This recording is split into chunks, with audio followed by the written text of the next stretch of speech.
김년초 전도사입니다. 나훔 1장 니느웨에 대한 경고 곧 엘고스 사람 나홈의 묵시의 글이라. 여호와는 질투하시며 보복하신 하나님이시니라. 여호와는 보복하시며 진노하시되 자기를 거스린 자에게 여호와는 보복하시며 자기를 대적하는 자에게 진노를 품으시며 여호와는 노하기를 더디하시며 권능이 크시며 벌받을 자를 결코 내버려 두지 아니하시리라. 여호와의 길은 해오리 바람과 광풍에 있고 구름은 그의 발에 티끌이로다. 그는 바다를 꾸짖어 그것을 말리시며 모든 강을 말리시나니 바산과 갈멜이 새하며 레바논의 꽃이 시드는도다. 그로 말미암아 산들이 진동하며 작은 산들이 녹고 그 앞에서는 땅 곧 세계와 그 가운데에 있는 모든 것들이 솟아오르는도다. 누가 능히 그의 분노 앞에 서며 누가 능히 그의 진노를 감당하랴.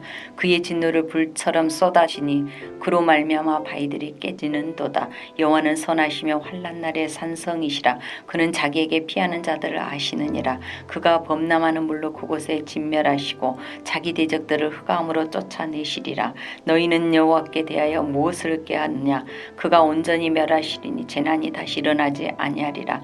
가시덤불같이 엉클어졌고 술을 마신 것 같이 취한 그들은 마른 지푸라기 같이 모두 탈 것이거늘 여호와께서 악을 꾀하는 한 사람이 너희 중에서 나와서 사악한 것을 권하는도다. 여호와께서 이같이 말씀하시기를 그들이 비록 강하고 많을지라도 반드시 멸절을 당하리니 그가 없어지리라. 내가 전에는 너를 괴롭혔으나 다시는 너를 괴롭히지 아니할 것이라. 이제 내게 지은 그의 멍에를 내가 깨뜨리고 내 결박을 끊으리라. 나 여호와가 내게 대하여 명령하였나니 내 이름이 다시는 전파되지 않을 것이라. 내가 내 신들의 집에서 새긴 우상과 부은 우상을 멸절하며 내 무덤을 준비하리니 이는 내가 쓸모없게 되었음이라. 볼지어다 아름다운 소식을 알리고 화평을 전하는 자의 발이 산 위에 있도다. 유다야 내 절기를 지키고 내 소원을 갚을지어다. 악인이 진멸되었으니 그가 다시는 내 가운데로 통행하지 아니하리로다 하시니라. 하늘에 계신 우리 아버지여, 이름이 거룩히 여김을 받으시오며 나라가 임하옵시며 뜻이 하늘에서 이룬 것 같이 땅에서도 이루어지이다. 오늘날 우리에게 일용할 양식을 주옵시고 우리가 우리에게 죄 지은 자를 사하여 준 것 같이 우리 죄를 사하여 주옵시고 우리를 시험에 들게 하지 마옵시고 다만 악에서 구하옵소서. 대개 나라와 권세와 영광이 아버지께 영원히 있사옵나이다. 아멘.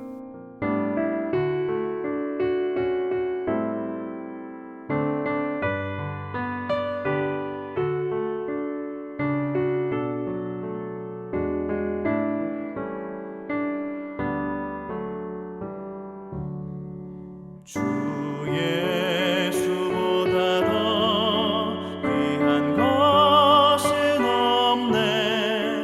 이 세상 부귀와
섬기는 내 맘 변치 않아.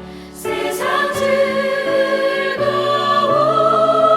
다 버리고 세상 사랑 다 버렸네. 주 예수보다 더 귀한 것은 없네. 예수밖에는 없네.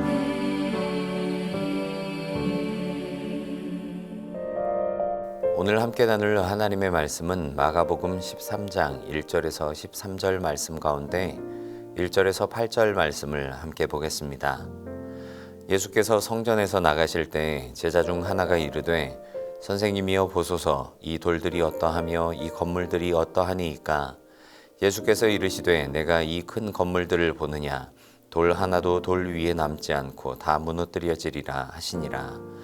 예수께서 감람산에서 성전을 마주 대하여 앉으셨을 때에 베드로와 야고보와 요한과 안드레가 조용히 묻되 우리에게 이르소서 어느 때에 이런 일이 있겠사오며 이 모든 일이 이루어지려 할 때에 무슨 징조가 있사오리이까. 예수께서 이르시되 너희가 사람의 미혹을 받지 않도록 주의하라. 많은 사람이 내 이름으로 와서 이르되 내가 그라하여 많은 사람을 미혹하리라. 난리와 난리의 소문을 들을 때에 두려워하지 말라. 이런 일이 있어야 하되 아직 끝은 아니니라. 민족이 민족을 나라가 나라를 대적하여 일어나겠고 곳곳에 지진이 있으며 기근이 있으리니 이는 재난의 시작이니라. 아멘. 오늘도 하나님께서 기뻐하시는 믿음으로 나아가는 모든 성도들에게 하나님께서 붙드시는 은혜와 평강이 가득하기를 소망합니다. 이스라엘 예루살렘에는 통곡의 벽이라 불리는 곳이 있습니다. 19m의 거대한 돌들로 이루어진 벽입니다. 지금도 많은 유대인들이 이곳에서 유대 경전을 읽고 또 기도하는 장소로 유명하죠. 또 이곳에 자신의 기도 제목을 적은 종이를 돌틈 사이에 끼워 놓고 기도하기도 합니다.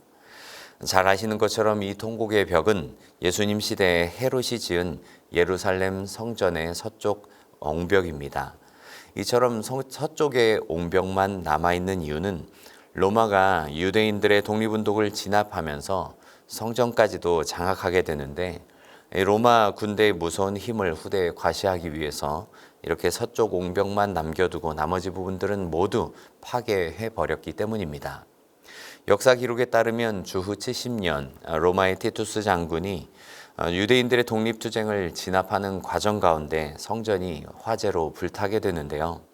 이때 성전에 입혀둔 금들이 녹아내리자 로마 군인들이 바닥 돌들 사이에 있는 금을 긁어내려고 성전의 돌들을 처참하게 다 파헤쳐버리고 맙니다. 크고 웅장하고 화려했던 성전은 결국 오늘 본문에 돌 하나도 돌 위에 남지 않고 다 무너뜨려지리라 하신 예수님의 예언의 말씀처럼 그렇게 무너져버리고 말았습니다. 6월절을 일주일 앞두고 예루살렘에 입성하신 예수님께서는 이 셋째 날 대제사장들과 종교 지도자들과의 논쟁을 벌이십니다. 특히 앞선 본문에서 가난한 과부의 헌금을 보시며 예수님 하신 말씀들은 성전 중심에 이 무너져버린 유대교의 영적인 실상을 적나라하게 보여주는 그러한 장면들이었습니다. 이후에 예수님과 제자들은 성전 밖으로 나가시게 됩니다. 그때 제자 중 하나가 예수님에게 묻습니다. 선생님이여 보소서 이 돌들이 어떠하며 이 건물들이 어떠하니이까. 병행 본문이 누가복음 21장 5절 말씀을 보면 사람들이 아름다운 돌들과 또 헌물로 꾸며진 이 성전을 보면서 말을 주고받는 모습들을 기록하죠. 지금도 통곡의 벽을 보면 지하에 있어서 가려진 17칸의 돌들과 또 위에서 우리가 볼 수 있는 7칸의 돌들이 이 헤롯 시대의 것으로 이렇게 알려져 있습니다. 평균적으로 높이 1m, 길이 3m, 무게 1톤에서 3톤 정도에 달하는 돌들이고 또 아래쪽에 놓인 최대로 큰 돌의 무게는 580톤까지 나가는 곳도 있다고 하니까 가히 어마어마한 이 성전의 모습이었을 거라 상상이 되죠. 그 압도적인 규모와 또 모습을 보면서 제자 중 한 사람이 이렇게 이야기한 겁니다. 와, 예수님 성전 정말 진짜 기가 막히게 멋지지 않습니까? 이렇게 감탄하듯이 내뱉으며 이야기한 겁니다. 성전은 이방인 출신이자 유대의 총독이었던 헤롯이 유대인들의 환심을 사기 위해서 건축한 것이었습니다. 주전 516년에 건축된 스룹바벨 성전, 그러니까 두 번째 성전이죠. 이것을 헐어버리고 새롭게 재건한 거죠. 주전 19년에 건축을 시작해서 주후 63년에 완성이 되었으니까 사실은 예수님 당시에도 성전은 건축 중이었습니다. 헤롯 성전은 처음 지어졌던 솔로몬 성전보다 2배가 더 컸고 화려하고 거대한 대리석들로 지은 부속 건물들이 주변을 둘렀습니다. 어찌되었든 선생님, 이 돌들이 어떠하며 이 건물들이 어떠하니까 라고 하는 이 제자의 말에 예수님께서는 이렇게 말씀하십니다. 내가 이 큰 건물들을 보느냐. 성전의 화려한 겉모습에 압도되어서 빠져있는 제자의 그 넋이 나간 그 모습을 흔들어서 깨우십니다. 예수님은 바로 뒤이어서 그토록 아름답고 견고해 보이는 화려한 성전이 과연 어떤 최후를 맞게 되는지 충격적인 예언의 말씀을 하십니다. 돌 하나도 돌 위에 남지 않고 다 무너뜨려지리라. 예수님은 왜 이처럼 예루살렘 성전의 멸망을 예고하셨을까요? 또 우리는 이 말씀을 나누면서 이 시대에 어떤 그리스도인의 모습으로 살아야 할까요? 이후 예수님은 예루살렘 성전 맞은편 감람산에서 성전을 마주대하고 앉으십니다. 이때 베드로, 야고보, 요한, 안드레가 예수님께 나옵니다. 이 화려한 성전을 바라보면서 잔뜩 도취되어 있던 그 제자들도 예수님의 이런 대답이 큰 충격으로 다가왔는지 이전과는 다른 태도로 예수님께 다가오지요. 그리고 조용히 묻습니다. 어느 때에 이런 일이 있겠습니까? 또 이런 일이 이루어지려고 할 때 무슨 징조가 있겠습니까? 제자들이 생각할 때 예수님이 정치적인 메시아로서 이스라엘을 회복하실 때에 성전이 없다는 것은 상상할 수가 없었습니다. 또 그토록 화려한 건물들을 무너뜨리려면 엄청난 군사력이 필요할 텐데 제자들의 입장에서 그것은 잘 이해가 되지 않았기 때문이죠. 예수님은 다양한 징조들을 말씀하십니다. 그리고 이런 일들이 있을 때 제자들이 어떻게 주의해야 되는지 적절한 행동들을 말씀해 주시죠. 먼저는 사람들의 미혹에 빠지지 않도록 주의하라고 말씀하십니다. 어떤 사람들이 예수님의 이름으로 왔다고 하면서 많은 사람들을 미혹하게 될 거라고 말씀합니다. 오늘 성경에 내가 그라 하여서 미혹하게 될 거라고 말씀합니다. 내가 그다라고 번역한 이 표현의 말씀은 출애굽기 3장 14절에 모세를 부르실 때 하나님께서 자기 계시를 하셨던 그 말씀을 생각하게 합니다. 즉 나는 스스로 있는 자다라는 표현의 말씀입니다. 또 신약에서 예수님께서 자신을 하나님의 아들 메시아로 표현하실 때 사용한 그 표현입니다. 데살로니가 후서 2장 3절에서 4절 말씀은 사도 바울이 동일하게 이 데살로니가 교회 성도들에게 어떻게 미혹에 주의해야 될 것인가를 말씀하십니다. 누가 어떻게 하여도 너희가 미혹되지 말라. 먼저 배교하는 일이 있고 저 불법의 사람 곧 멸망의 아들이 나타나기 전에는 그날이 이르지 아니하리니 그는 대적하는 자라 신이라 불리는 모든 것과 숭배함 받는 것에 대항하여 그 위에 자기를 높이고 성전에 앉아 자기를 하나님이라고 내세우느니라 라고 말씀합니다. 실제로 성경의 기록을 통해서도 알 수 있듯이 예수님 부활 이후에 1세기 내내 이처럼 속이는 자들이 많이 출현했습니다. 지금 이 시대는 어떻습니까? 자신의 재림주요 또 하나님이라고 주장하는 사람들이 얼마나 많습니까? 성도들이 가져야 할 중요한 신앙의 자세는 바로 이러한 예수님의 말씀을 꼭 붙잡고 미혹에 주의해야 한다는 사실입니다. 예수님 제자들에게 두 번째 경고를 하십니다. 그것은 제자들이 직접적으로 연관된 일입니다. 9절 이하의 말씀을 보면 사람들이 제자들을 공회에 넘겨주고 회당에서 매질을 하게 되고 또 권력자들과 왕들 앞에 세울 것을 예언하십니다. 세상 권력에 이끌려서 고난을 당하고 또 그들 앞에 끌려가는 것이 제자들이 피할 수 없는 숙명이었습니다. 9절 말씀에 공회에 넘겨주겠고 또 너희를 회당에서 매질하겠으며 나로 말미암아 너희가 권력자들과 임금들 앞에 서게 된다라는 이 말씀은 바로 제자들이 예수님 당하신 것과 똑같은 일들을 당하게 된다는 말씀입니다. 실제로 이 마가복음을 읽고 있는 독자들은 이 일들을 현실로 경험했습니다. 세베대의 아들 야고보는 가장 먼저 순교의 제물이 됩니다. 헤롯 아그리빠에 의해서 참수형에 당하게 되고 말죠. 예수님의 수제자였던 베드로도 주후 64년 로마에서 십자가형을 선고받습니다. 안드레는 그리스의 파트라스에서 총독에 의해서 X자형의 십자가에서 숨을 거둡니다. 사도 요한도 말년에 밤모섬의 유배당에 있다가 에베소에서 죽음을 맞이하게 되죠. 물론 이 사도 요한이 가장 오랫동안 이렇게 살아 있어서 예수님의 복음을 전한 사도이기도 합니다. 제자들 모두 예수님의 죽음의 뒤를 따라서 순교의 제물이 됩니다. 요한과 같은 경우는 정말 살아있는 순교자라고 불릴만 하죠. 우리 모든 성도도 마찬가지입니다. 예수 그리스도를 통해 얻은 구원의 영광을 얻는 일에는 반드시 고난과 시련을 통과해야 합니다. No cross, no crown 이라는 말처럼 십자가의 고난 없이는 영광도 없습니다. 로마서 8장 17절은 우리에게 이렇게 말씀합니다. 자녀이면 또한 상속자 곧 하나님의 상속자요 그리스도와 함께한 상속자이니 우리가 그와 함께 영광을 받기 위하여 고난도 함께 받아야 할 것이니라 말씀합니다. 사랑하는 성도들 모두가 예수를 믿는 믿음에 따르는 이러한 고난이 있을지라도 기꺼이 감내하며 하나님 주시는 영광을 바라볼 수 있는 우리 모두가 되기를 간절히 바랍니다. 또 중요한 것은 우리 주님께서 제자들에게 이러한 상황들이 온다 할지라도 두려워하지 말라고 말씀하셨다는 사실입니다. 먼저는 이런 과정을 통해서 천국의 복음이 만국에 전파가 될 것이기 때문입니다. 또한 성령 하나님께서 제자들과 함께 하셔서 할 말을 주실 것이기 때문입니다. 평범한 제자들이 권력자들 앞에 선다는 것은 참으로 두려운 일이 아닐 수 없습니다. 예수님 십자가 지실 때에도 두려움에 사로잡혀서 뿔뿔이 흩어졌던 제자들 아닙니까? 하지만 예수님 부활 후에 성령 강림 사건을 경험한 제자들에게 이 말씀이 얼마나 생생하게 경험되는 말씀이었겠습니까?